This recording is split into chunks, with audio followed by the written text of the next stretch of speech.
Brenda, you are an independent businesswoman. You are a travel advisor, what used to be called a travel agent. I want you to tell me what it is about your business and your business model that you think consumers out there who have never thought of a career in this industry might be attracted to. You've been doing it for about 20 years. What made you shift and what do you enjoy about it?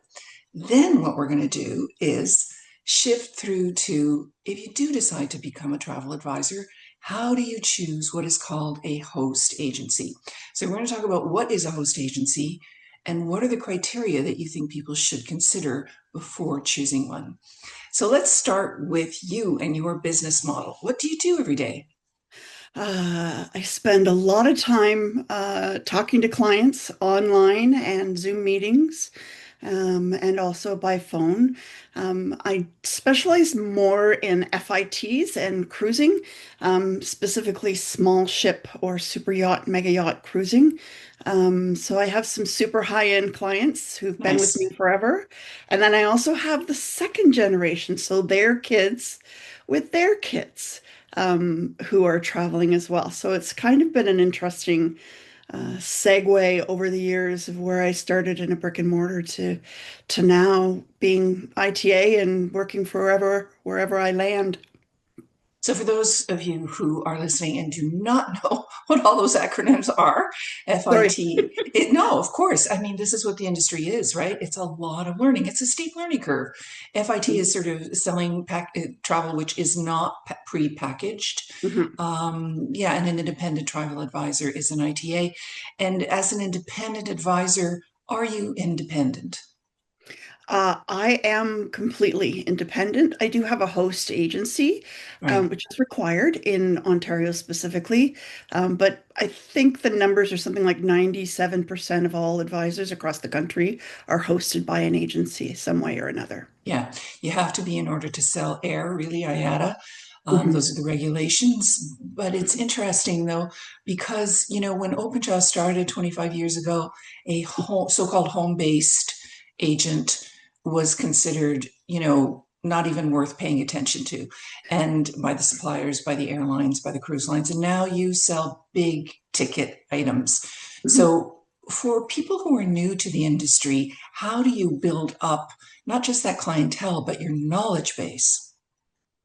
The best way to build up your knowledge base is to become involved in other associations, go to presentations, get your bum out of your house and go meet the suppliers as much as you physically can, especially as an ITA, because we don't have a lot of social interaction. Right. So going to those presentations, you learn so much. And then from those, once you get together with BDMs, which are business development managers, um, and getting to know them, you'll get invited on FAM trips, which is a familiarization trip, which gives you a really broad knowledge of uh, everything to do with the place that you are visiting with your BDM. So, learn by do is the best way to learn. I have observed your type of role for such a long time prior to OpenJaw on the airline side. And for me, I don't think I could do it. I find it daunting. All the things you need to remember, all the things you need to know about travel, all the details. And yet, I think for some people, it's a perfect fit because they have such a passion for travel. Is the passion for travel still the primary criteria to do well? Absolutely. I mean, where I used to go on trips to Disney when I was a youngin' and on Kentucky tours, now I'm going on super yacht cruises with Yeah. groups that I accompany. So I put together a group and take them on a trip. So it's segued quite well for my type of travel. And that's usually what's the easiest thing to do is to do what you know, do what you like, do what you have a passion for. Yeah. Well, that's a really good point. For people who don't understand the industry that well, I think a very important question would be, do you make money? Ultimately, we have to make a living. And if young people are considering travel, they're going to want to know, is it lucrative? It can be, but it's going to take you a little bit of time to get there. So, Okay. at minimum, being a home-based or an independent travel advisor, minimum, I'd say 2 years. And that's working really hard at networking and building up your clientele. So once you get your clientele built up, they grow with you, which is awesome. But you also have to be very careful to foster those relationships so that they stick with you wherever you go. So that's a big deal as well. So is it important to be a people person in that case? I think inherently being a travel advisor, you must be a people person. Okay. You must be a mama bear. You have to be detail oriented. You have to like doing research. There's never a question that somebody should ever ask that you say, I don't know. The answer should always be, let me find out and I'll get back to you. So there's just so much research to do, but you have to be that person that has that drive. If you don't have that drive, then maybe it's not a good fit, but it is a lot of work. So, So we've talked about host agencies a couple of times, and I know when I speak to people who are outside the industry, I equate it a little bit to being a real estate agent and working with a Remax or a Royal LePage. I don't quite know enough about the mechanics to say that that's exactly correct, but talk to us about what a host agency means.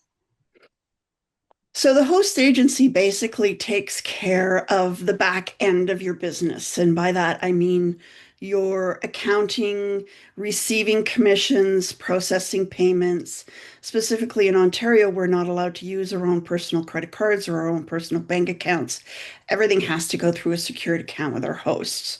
So that's a good Oh, I place didn't to even know start. that. See, that's so interesting, of course, because everything Mm, has to be in trust or in escrow or whatever the hmm. terminology might be. Yep. Right, right, right. Okay, go on.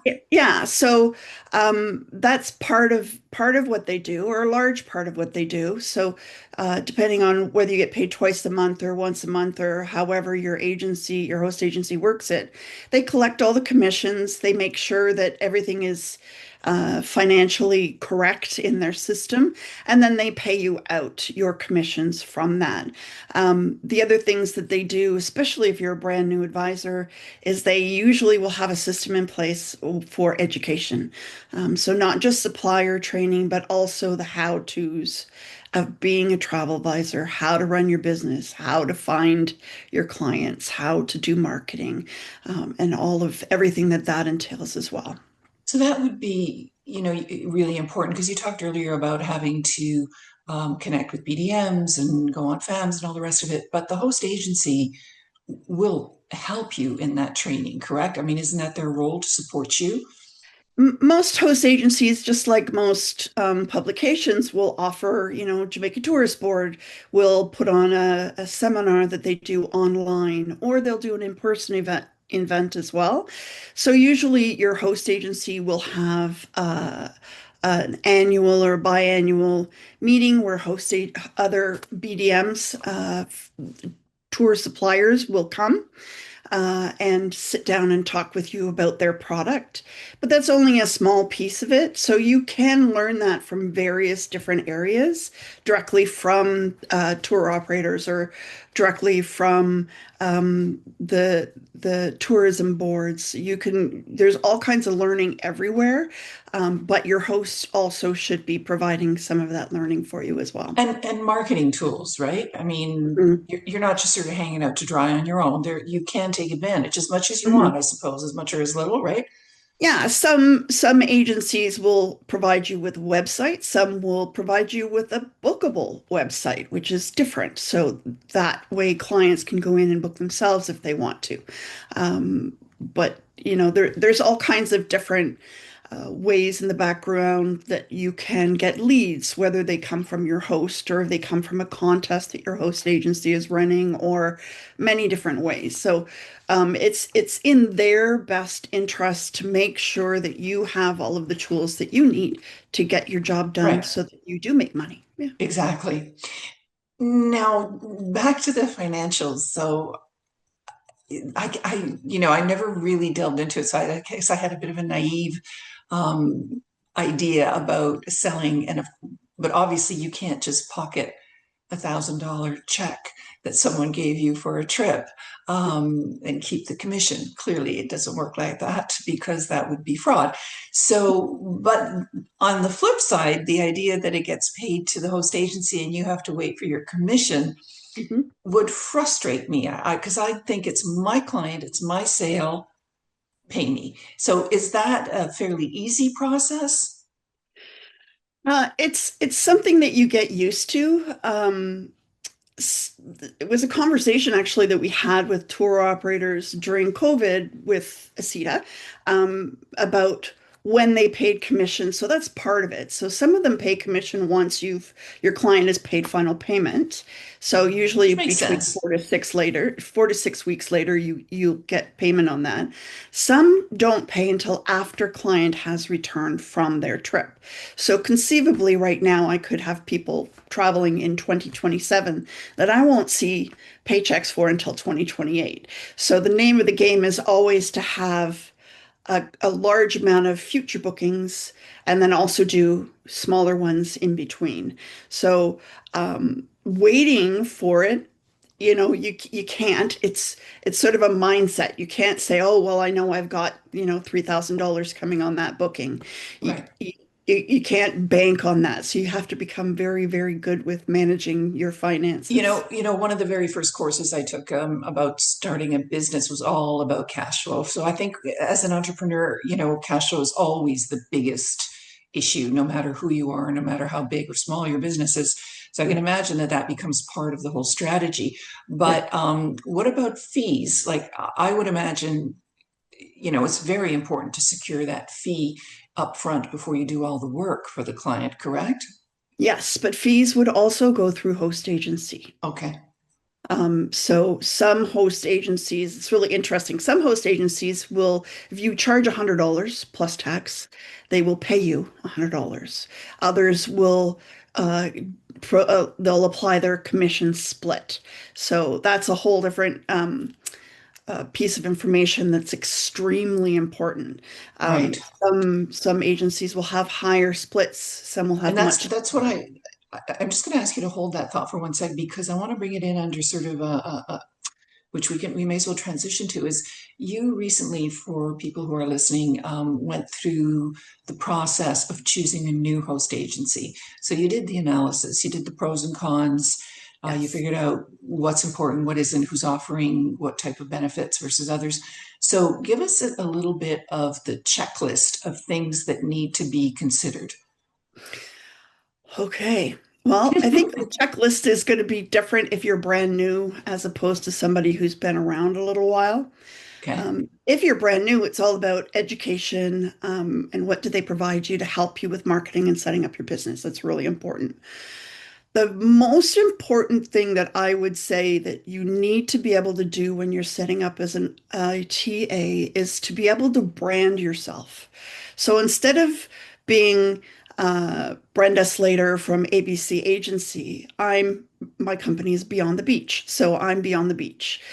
So I'm registered with my host agency as Beyond the Beach. Everything client facing, email, website, everything is all branded as Beyond the Beach. And the host information is in the background. Now, there's some host agencies that don't allow you to self-brand. They want you to work under their brand Okay. with their email address, which can be an issue eventually if things were to change, they were to change their name, they were to Ah, sell, they were to do right. whatever, then you've lost all of your emails and all of your contact information because you're using that system. So, understandably, some won't allow you to do that. However, if you're planning on doing this full time and it matters to you, then you should definitely be self-branded. You need to know things like if I was to leave, what would happen to my bookings that I currently have? Some agencies will pay you out on everything that's paid in full, but if anything's just on deposit, they will either A, sign it over to your new agency, or B, not allow you to take it with you. So this is information you need as well, because if you've got a $40,000 cruise booking in 2 years, that's only on deposit, you're going to lose that booking. So you need to know sort of where the math is. Which brings me to, of course, commission splits. So And a lot of anything, that is predicated by the fact that people book travel in advance and don't yes, leave. It's not like buying yes, a book in a yes, store where you pay for it and you leave with it. yes, This is a very, very, very different type yes. of time scale that we're talking about. And Mm, so within that, there are complications yeah, around when payments are made, when yeah. final payments are made, when the product is actually delivered, Mm, all of those things. Yeah. mm. Sorry, go ahead. It's okay. So the self-branding thing for me is super important for everybody because if something happens to your host agency, for example, in the States, one of the very large agencies just closed their doors, and all of their ITAs are like, I don't like everything's Right. shut down. So Yeah. everything's shut down. So what do you do? So that's a big one. Um, Training is also a big one. I mean, I've been doing this for 20 something years and I am continually learning. I'm continually training. I'm continually learning new programs and new ways of doing things. So if the day you stop learning is the day you die, says my grandmother in my head. So you don't you don't want to stop learning. So that's super important. You need to keep learning and you need to make sure that your host agency isn't going to charge you additional to learn. Because Ah, if they have a program that's set up to teach you, you should have access to that. Now, some agencies don't have access. You have to pay for access, which okay. is, yeah, fees, which again brings me to the next thing, fees. Um, there are host agencies who will pay you a certain split, like 80% to the agent, 20% to the agent, and they pay a certain amount of money a month so that they can get that commission split. Whereas others will ask you for an example of what you billed last year to figure out which bracket they should put you in. I Um, see. so it all depends. Like it's so all over the place, which is it's really difficult. So you need to figure out what the important things are to you. So Right. self-branding, fees, commission splits, what happens to your files, um, preferred suppliers and non-preferred suppliers. Some agencies will pay different percentages whether you're using their preferred supplier or their not preferred supplier. Um, and anything background like how to get help, support staff, that's also really important too. And I usually tell people when they're looking at new agencies to work with that you are the business and you're hiring a service. So you need to interview them and Yeah. ask them the things that are important to you because you're not their employee. You're not an employee. You're independent and you are operating as an independent advisor. So if they ask you to mandatory meetings that you have to go to or you don't go and it's a problem, or if they tell you that you have to work in office hours and it's not an option, that's an employee. So you just need to be aware of all those moving pieces. It's a Sounds like lot it's of very information. personal, really depends on your business, depends on where you are on your business, and Mm, obviously your book of business, what sort of mm, sales you have in the books and what type of items. yeah. The portion that is kept by the host agency, I mean, again, going back to the real estate market, it's very similar, right? The broker will keep a portion of Mhm. the transaction to pay for Exactly. their overhead, the Mhm. office, the accounting, the marketing, all the rest of it. Yeah. So, yeah, but you're making me think that there's a portion of that which is negotiable. Is that correct? Is it like a moving scale? Ah, okay. So the first thing that came into my mind is no, it shouldn't be, but yes, it is. Ah, Right? So I think a lot of it is, I'm gonna show my feminism colors right now, but there's a lot of agencies run by the old boys club who do things differently and they do things the way that they've always done them and it works for them and that's great. But the ITA industry has changed so much Yeah. since COVID. It Yeah. used to be that maybe we were 20% of the population of advisors, and now I think we're closer to 80%. So there's a huge population of independent travel advisors out there that have a huge amount of buying power. So really, Oh, if your host doesn't yeah. sort of give you what you need from them, then you need to be looking at another host. That's, you have to do what you have to do. We all love our people that we work with, whether it be virtual or in person. But the bottom line is you have to do the right thing for yourself and for your business. And for your So business. yeah, so making sure that you have the right background, the host agency, making sure that you have what you need to get your job done, that's the most important part. So when agents online, they always say things like, oh, I have two people going to Mexico and they want to have a lot of fun and go. And I think, need more input, please. More input. What's your budget? What do they want to do? What do they like? What do they don't like? What are all those things? And it works the same way for a host agency. So there's going to be ones that are like very, very team spirit oriented. There's going to be some that are really family oriented. There's going to be some that are very business oriented. So that's why Okay. it's important to do the interviewing so that you learn what speaks to you. You the boss. You the boss. You the boss. Listen, Brenda, on the flip side, talk to me about consumers and their what you've noticed recently, and well, recently since COVID, in terms of their attitude towards a travel advisor and using a travel advisor. I mean, a lot of the research that we receive says yes, there's been, an increase in consumers turning to advisors, but certainly that was initially after COVID. I don't know if it's still the case, or is your client base growing as a result of people, being tired of researching their own stuff online? I will say something controversial, but I don't advertise. I Okay. only accept referrals and work with Why would that be controversial, Brenda? because people think that that's like a they think that everybody should be marketing and they push the marketing, especially the host agencies. They push, push, push marketing, marketing, marketing.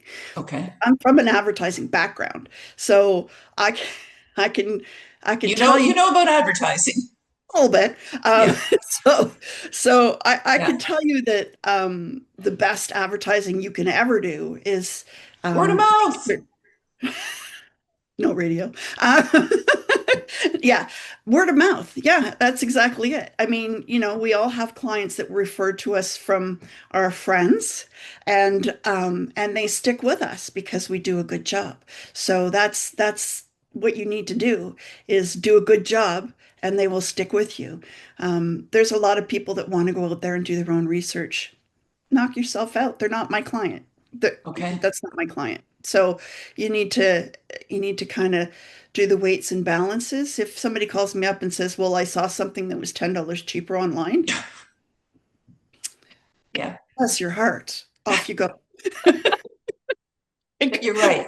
Lead generation, lead generation. We hear it all the time. It's such a mantra within the industry. Good for you if you do not have to do that and are getting, organic lead generation, I Yeah, guess, from other people. yeah. But are the people who book with you relying more and more on you, do you find? Because sometimes people will book their little charter, well, it's not charter anymore, ITC getaway Yeah, there. all Well, inclusive on their own than just push a yeah, button online. They're yeah, fine. But when it comes to something a little more involved, yeah. I'm going to call Brenda. I have people who call me for everything. Okay. They call me for everything.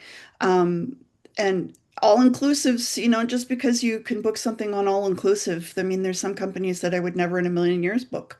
And Yeah. if somebody said to me, I'm booking this with X supplier, I'd say, oh, okay, just, and there have been instances where I've charged people fees to help them out of a situation that they've been in. So Yeah. because they booked with somebody who wasn't there for them when they needed them. So that kind of that kind of service is what sort of makes ITAs above Yeah, and beyond the brick and mortar, because we are sort of more available, especially when your clients are traveling, when my it's clients not nine to travel. five, obviously. You have to Uh, be there for them. It's a concierge service to a degree.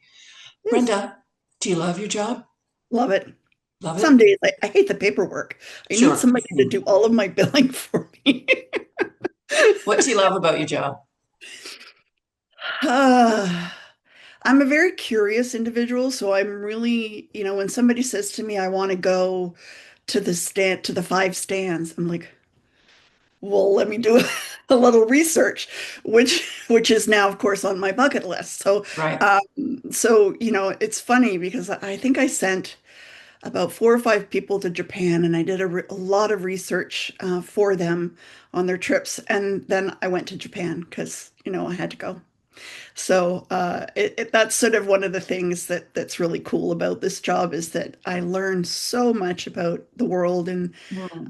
we live in our little places that we live in, but the bottom line is all that crap doesn't matter. It's just the No, smile on your face and the hug in your heart, and that's the heart. That's the stuff that traveling and meeting people and eating the food and trying to figure out how to order something when nobody speaks the same language.